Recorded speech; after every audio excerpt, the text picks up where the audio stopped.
champion at all. 2 games alone, only. Yeah. And so Owner says, you know what? Now you gave me a chance to not play Sejuani. I'll play Elise instead. And there's the Jace. That definitely shows a huge amount of confidence from these T1 players. And Zeus had an incredible game in his laning phase, and even some of the skirmishes outside of that, and his 1v1 pressure, but the actual team fights were both not very well executed from him. There's also an incredible amount of CC between the Annie and the Wukong on the enemy team, and he wasn't really able to find a way to dodge that. His Jace, one of his comfort picks. Wonder if we'll still be seeing the Gore Drinker Jace that we've been seeing more and more of.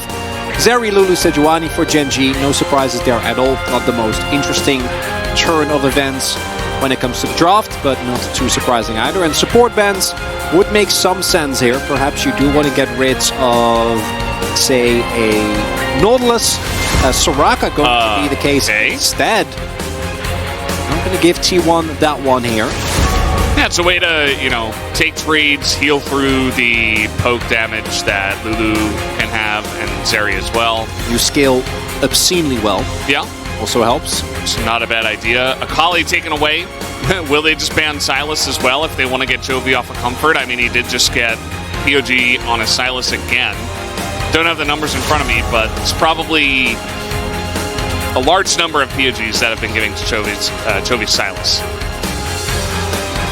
Do have the Zero now bend away, so GenG, it's gonna be, might be R4 Renekton instead of R4 Gnar. There is no way that Dorn is getting counterpicked. That's just not how this team works. No, I think, well, unless there have been a decent amount of mid lane picks that have been banned, but there are still answers to the Victor mirror matchup, perhaps. Victor v Victor. No, Victor versus Sylas, because they're mirrored from game 1, Valdez. We can't have Victor versus Victor. I'm an old StarCraft. How long have you been around? You know, I'm from the days of Blind Pick and also StarCraft, TVT, stuff like that. Kassadin, Faker, you know, shakes his arm a little bit. That will be the choice. And Saya. Carrier. Callista. Twitch? What's brewing? Not Twitch. I think we've tried Twitch and it's not a success. Callista support for Keria. And Renekton. Yeah, now with the confirmation that it will indeed be Jay's top, Renekton. I assume Renekton with the Crawler's Claw build coming out here, and yeah, it's Claw in Dutch, so that one is Claw. That one is dangerously close. Crawler's Clown. Claw. No, just Claw.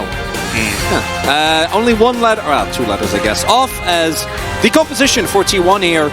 Able to get the counter pick on mid, able to get again Carria's Callista, but I am somewhat worried if Owner isn't able to play towards his bot side aggressively early, and they're not going to have mid prio. I think he will. Well, I assume he will, but Chovy should be free to roam towards bot as well. So that, to me, the Elise and Kassadin combo, I really don't like. I would much rather see a mid laner that can either roam with the Elise or try and at least have priority. That is not going to be the case, but we have seen that the snowballing coming out from the Elise is still extremely lethal, and when you pair it with Callista and Varus, becomes even more absurdly so.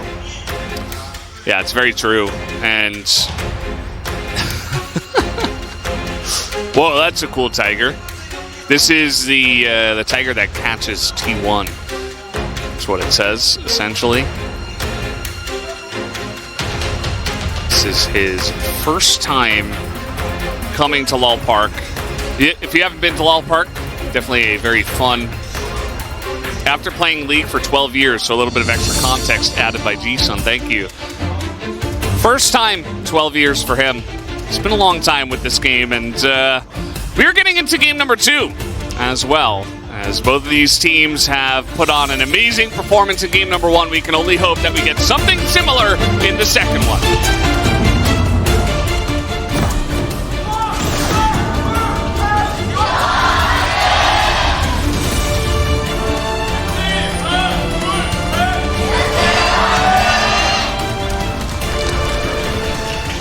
Here we go, game number 2. This time, Owner on something aggressive, Faker on something that scales, and Guma should be fine. He'll be okay. Looking at the runes, Faker going for the Unsealed Spellbook here, Owner also going for Electrocute, so no big surprises there.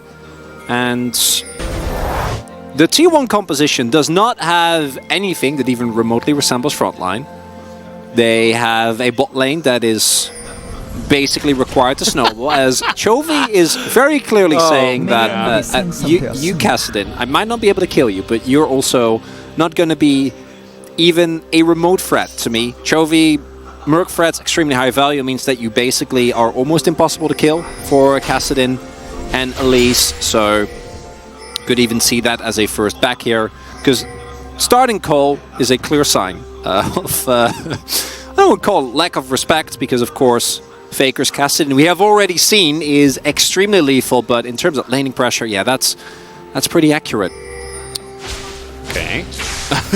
Just getting on opposite sides here. Chovy will take kind of a unfortunate trade, but at the end of the day, it's Kassadin level 1, so you're pretty fine to take these trades any day of the week.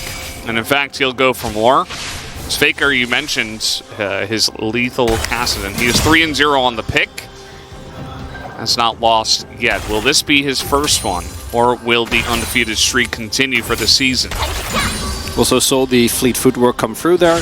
Mainly, Fleet really nice in giving you a little bit of extra movement speed, allowing you to get more autos in, but also to sustain.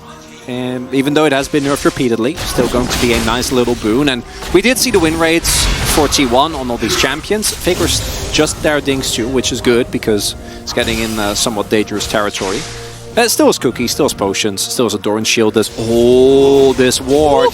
A false sense of security here for Chovy. It's a cheeky one, and guess what? He's not even going to mid. He's like, yeah, Kassadin, whatever. I'm going to bot lane because that is where my bread is buttered. And level 2. He's right at this point in the game, as Peanut is looking to dive mid. So we're going to get the mega zoom out here from Jonah Strong. Faker in a lot of trouble. He did hit level 3. He's trying to trade this one back, even flashing to try to trade it. It's not going to work. His first blood will be given over to, not Chovy, it will go to Peanut. And might be able to look for it level 3 now for Carry and Guma. Here comes the TP though, and the Cocoon will land, but it's immediately cleansed by Pace, as it's Chovy who actually TP'd into this one. And that's going to save them a bot dive. Downside for Chovy is he hadn't been able to back yet, so now still needs to back. Can't just walk from bot lane towards his mid lane, so we'll give Faker a little bit of time in this matchup. But Peanut able to find an early play, whereas his opponent not able to do so. And yeah, unfortunate reality is you're casting early on. Even with level 3, there's too much damage, even through the magic shield. Peanut and Chovy both having to flash, but very happy to take that trade. Chovy then, or not Chovy, just Peanut rather. Chovy then also immediately making his way towards the bot side of the map and covering for the possible Elise dive. And as mentioned, even with a Kassadin, I do want to see some snowballing. This might be the first opportunity here. Okay, Chovy has boots though, so we'll see if this does much of anything. Yes, the Cocoon will land.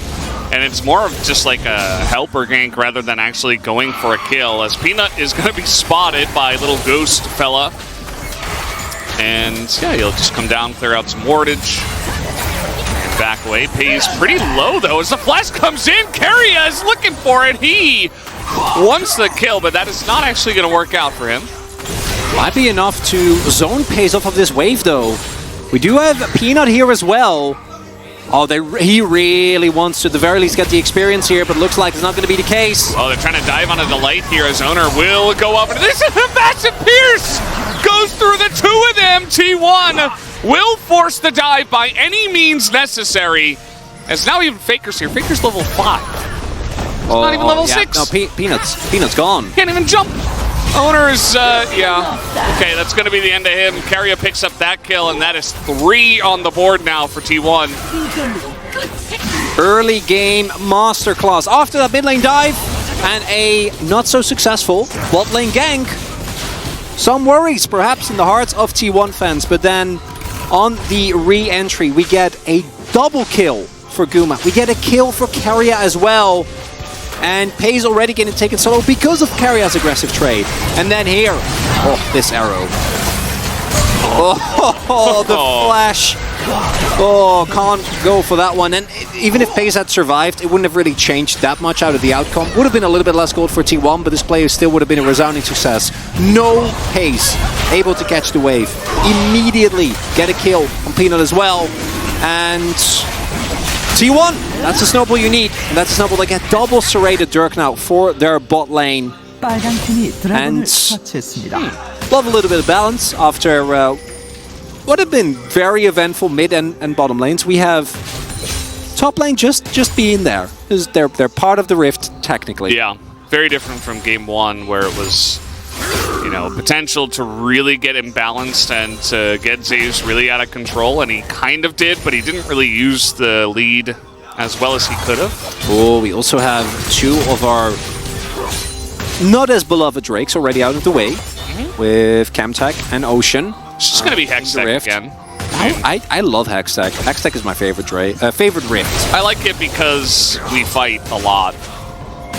Yeah, well, that's why I like Mountain and Infernal should do this. Although I have noticed that teams are generally a little bit more happy to give up Mountain specifically. Yeah, Mountain is, I think, feels a bit more passive, even though I still think it's an incredibly strong Drake. And now Faker also has it level 6, so not going to be too bothered anymore by the threats of ganks. And 2k gold lead early on Air 41. Something that I think they need, but something that they have been able to secure very well for themselves. As why not just dive again? You still have a 1400 gold lead almost on Guma, and Keria also monstrously fed. Keria's using Flash to get small advantages in the lane, so might as well, right?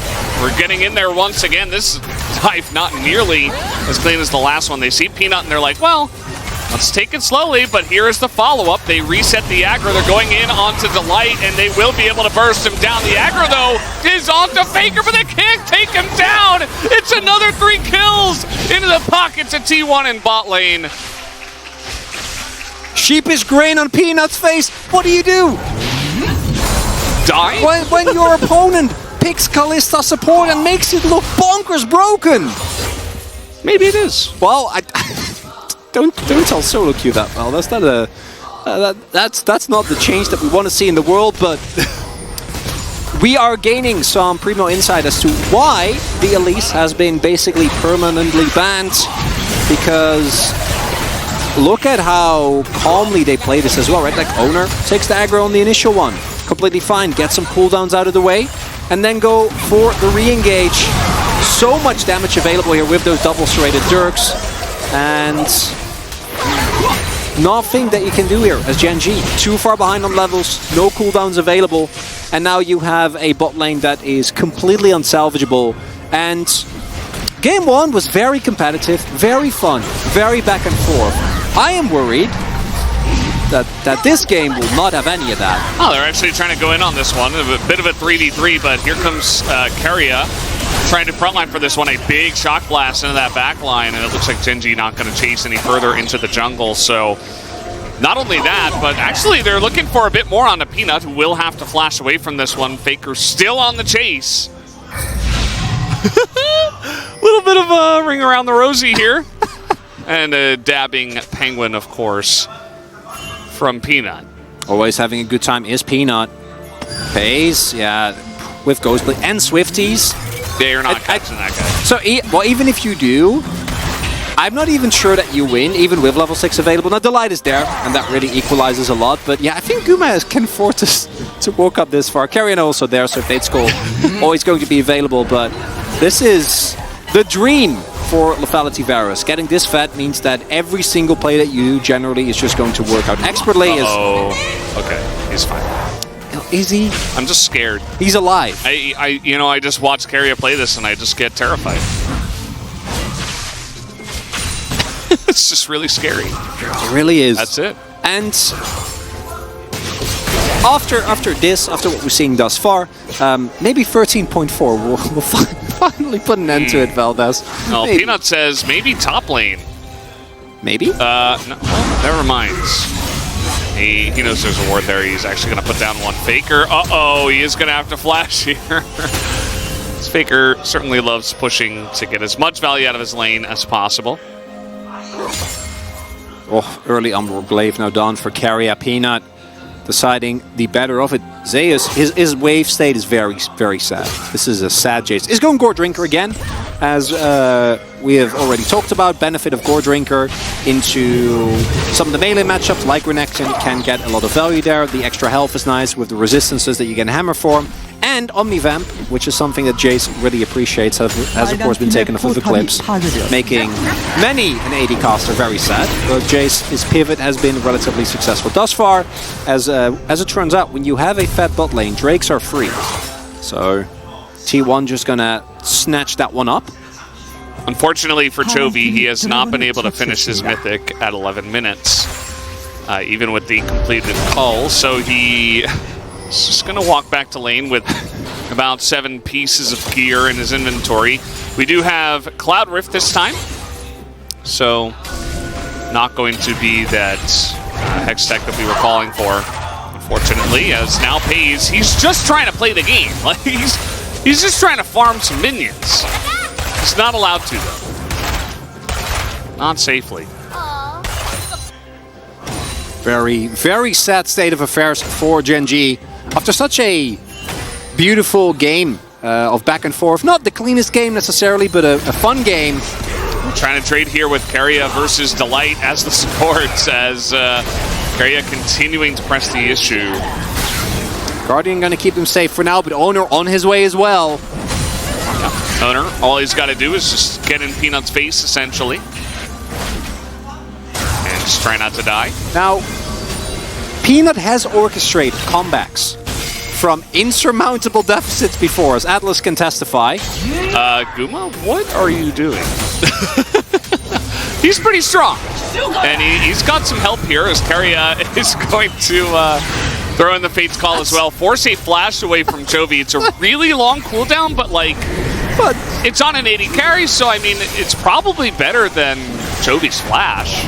Or, I mean, Chovy's flash is probably better than that, right? That's the thing. It's so sad because Chovy plays that about as perfectly as you can in terms of, like, sidesteps the ultimate, then able to dodge, places a nice gravity field, and he still has to flash because Carrie has support Kalista and just throws Kuma Yushi over. And the game state is pretty important for GenG, but the one thing that they can look forward to is that if T1 make any major mistakes with closing out this game, I do think that even with having a Kassadin, their team comp can kind of fall apart. Because you have so many squishy members, as that's a free K gold. So I'm just setting the stakes in case in case it does happen. Okay, I don't expect it to happen. I want to be very upfront about that. I don't think that GenG is going to be able to dig themselves out of the hole that T1 have forcefully put them in. But if they do, or if they find a way, they do have the tools. They have Zeri, they have Victor, both scaling incredibly well. They have a really reliable front line with Sejuani and the Renekton, and you have Lulu to back it all up. But actually contesting any objective isn't really happening, and I also don't know how you're going to keep pace safe as he tries to catch a wave, maybe one time. Please? One time for the points. It's like, please, I beg of you. And he please let me farm. Baker's coming in here as, Owner comes down from the rappel. That's a free kill over to GenG. As now the chase is on, though. T1 very far ahead. They will try to force this one. Peanut in a bit of trouble. He's going to get wild growthed up, though. As, look at the damage from Chovy now. He's got the Ludens completed. He's trying to get on top of Gumu, who has to flash, and Paige is given the shutdown. And all of a sudden, we might have ourselves a game.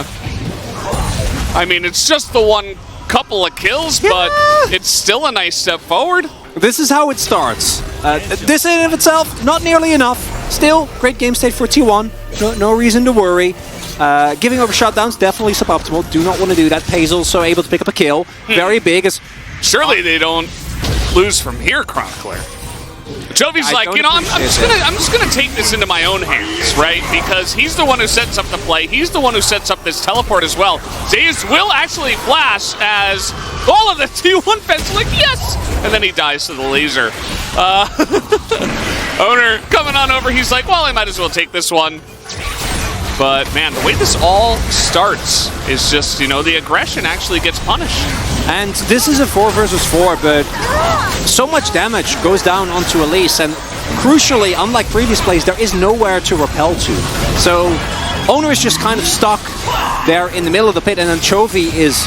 Man, his Victor is making me a Victor believer, which I didn't think was really going to be a thing. Pace not your identity. No, and Pace gets an insane shutdown, right? Like, of all the people to go for it to go to, 탄다? 탔어. might be one of the worst ones, except Chovy. Is Chovy teleporting. 어딜까? Where is he? 생각해.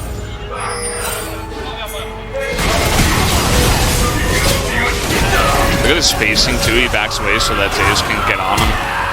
But he's obviously still in range, and then 풀까지 빼고 죽였어. I got him, and we even got his flash. So yeah, Toby, you could say he's pretty happy about this. Although you could tell that even he knows this is not. Oh boy, he might be dead. He might be dead. He is gonna cleanse as Guma is charging in, but Fate's Call exists. As there you go. Gonna pick up that turret with the second Rift Herald. Not bad for T1.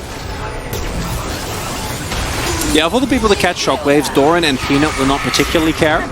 Anyone else still going to have to be somewhat respectful. And Faker picking up some early kills and already being level 11 is good, because that is the insurance policy, right? Throwing everything into Chovy here, really trying to get onto this Victor. Chaos Storm onto him, and that will be enough. Victor flashes in, gets the Victor. They finally get Chovy out of this game. There you go. That's money. Well invested there. Okay, that's the insurance policy. That casts it in. If the rest of the map falls apart, if you're not able to capitalize on, again, it's still a 4K gold lead, then knowing that Faker is there is going to make you feel a little bit safer, although I don't know if he is safe right now. Might not be. Dominus here. Faker is not level 16, obviously, so you know, the longer cooldown teleport will be used, and that should be enough to push them away. As Zeus is quite scary. And they're just going to play it safe this time around. Pick themselves up a Cloud Drake as well. Stacking those Drakes, very important. And... Ooh, who's baiting who? Oh, they see a hammer guy. They know there's two. Yeah, they should know that it's Zeus too, but they have Delight coming on in, and the Wild Growth might be enough. And Note's going to go for the Polymorph, as he doesn't have Wild Growth. The slow coming in onto Zeus will dodge the whip, and the Gore Drinker value is massive, as Zeus will not be taken out, and Owner and Carriot come in and punish, as 2 kills go the way of Gore Drinker Jace. Oh, it's the classic trap in a trap inside of a trap, Valdez, where both players, or both teams rather, thought that they had the jump on the other team, but in the end it's T1 who gets the most out of it.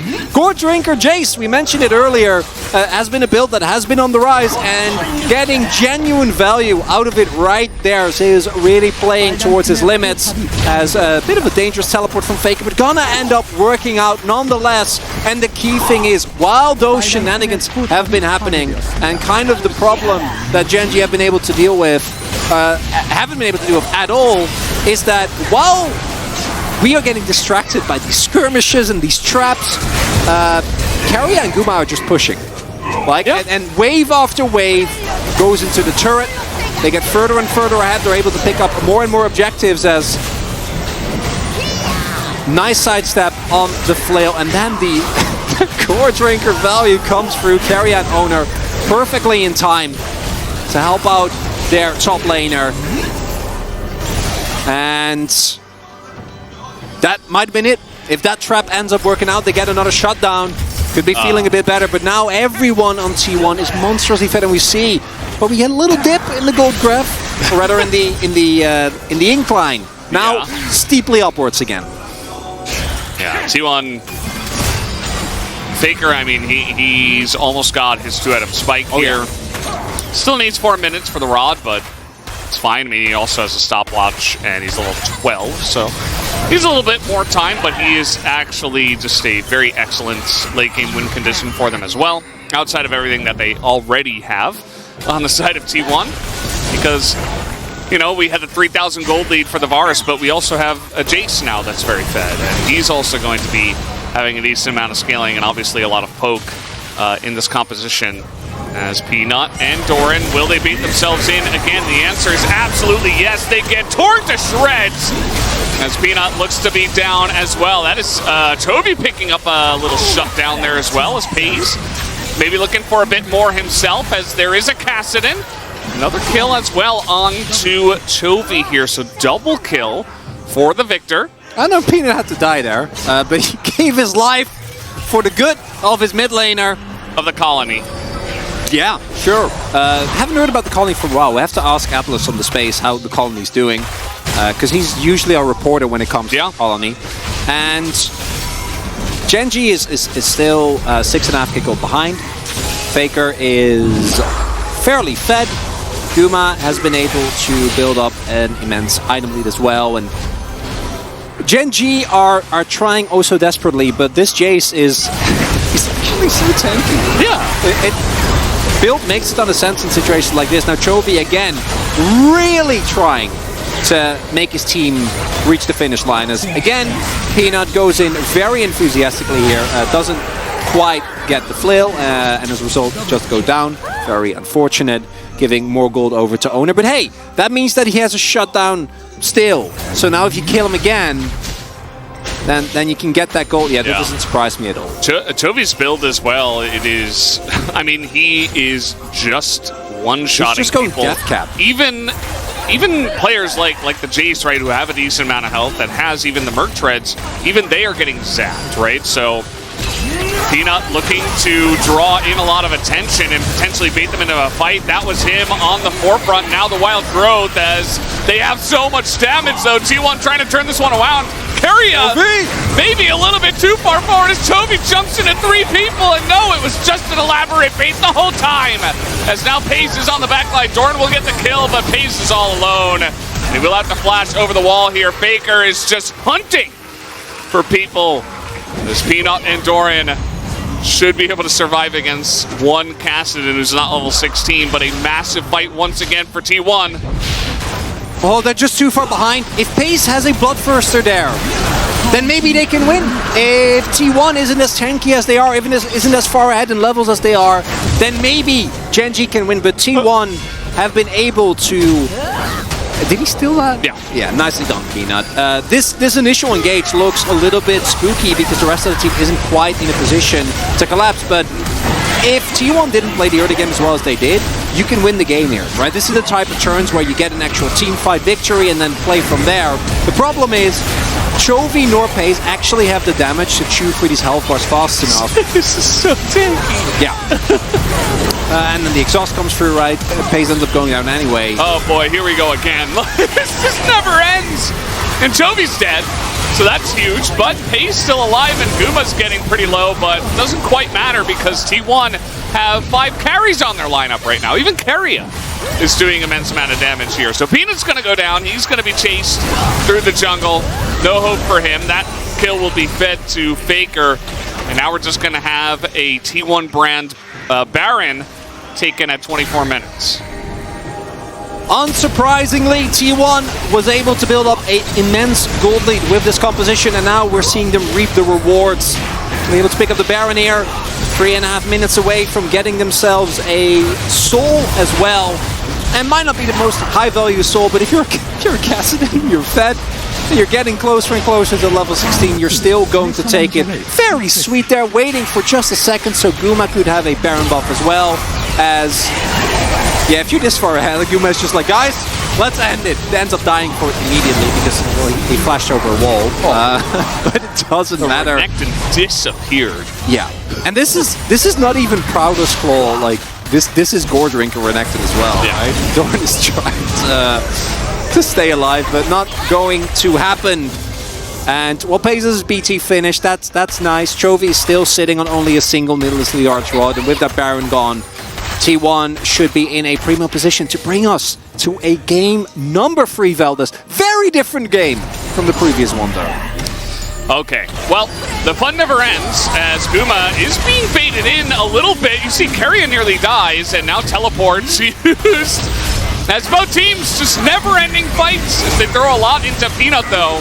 You see the health bars of Peanut and Doran actually taking a big hit in this trade. Carrion will have to back, but, you know, no fate's call at this point in time. T1 incredibly strong and far ahead, so GenG themselves also going to back away.